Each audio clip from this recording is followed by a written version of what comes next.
Hello, coolers. Welcome back to Viva Barça, the home of everything Barcelona.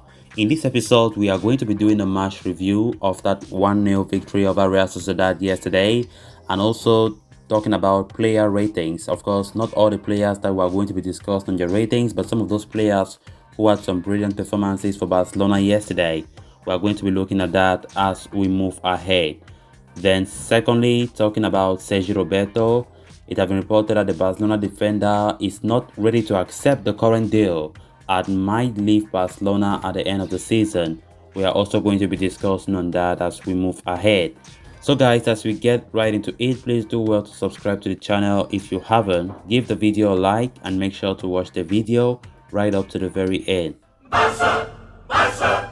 Barça! After two consecutive defeats, Xavi's Barcelona sought to prove to the world that their dream run was not fluke. The game at the Real Arena yesterday saw them pitted against Real Sociedad on the night, and only a win would see them return to second place on the league standings.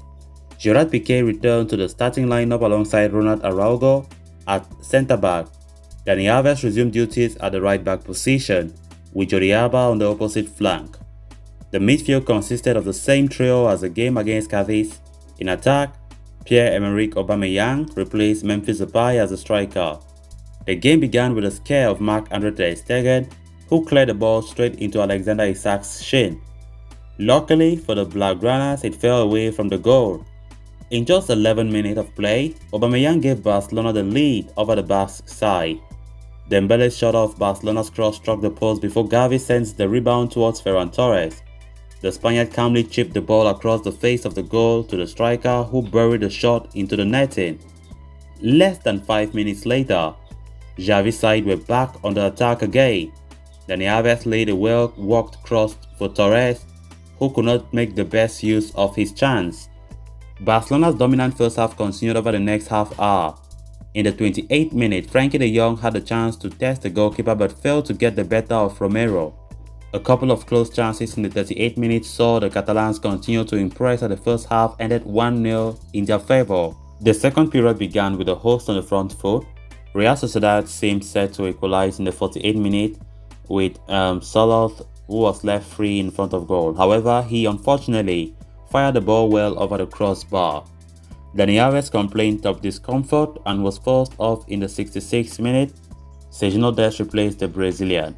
At the hour mark, Marc-Andre ter Stegen was tested by the Basque forwards. Januzaj proved to be a real menace in the final third, but the German came out on top on both occasions. The second goal for Barcelona was in the writing in the 73rd minute when Torres found Gavi free in the Sociedad area. The youngster had the goal begging at his mercy but could not find the finish. The visitors suffered a 94th minute scare when the referee walked to the VAR monitor to check for a potential penalty for the host.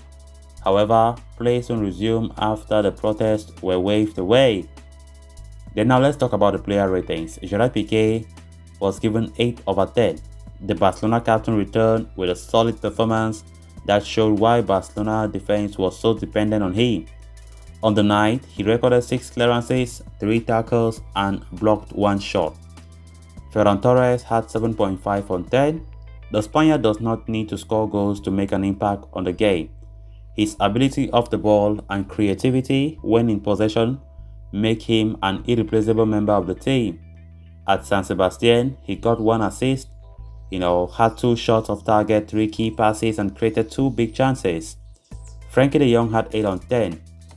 All eyes were on the Dutchman after Pedri's injury, and he did not disappoint. De Jong completed the game with 95% pass accuracy, 3 key passes, 2 long balls, 3 shots, and 2 successful dribbles.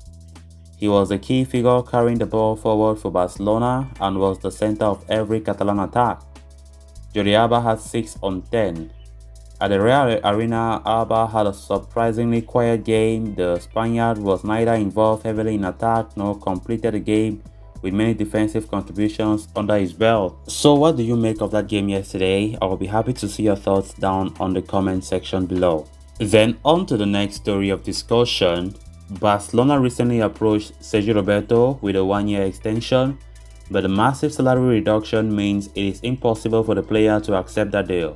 Journalist Andrea Albert was reported that, contrary to recent claims, Barcelona's offer is a fixed one-year deal. It has no clause of extending it to another year. It has no clause. So furthermore, on an economic level, Barcelona have indeed improved the numbers, but they are still on the lower side of Roberto's liking.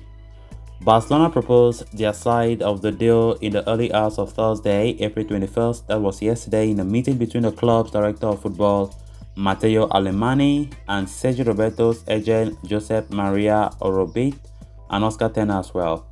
It was established that the deal would be no longer than a year. Barcelona's approach of a year-long extension comes on the back of Xavi's personal liking. If not for the manager, those sitting in the offices wouldn't have made an offer in the first place.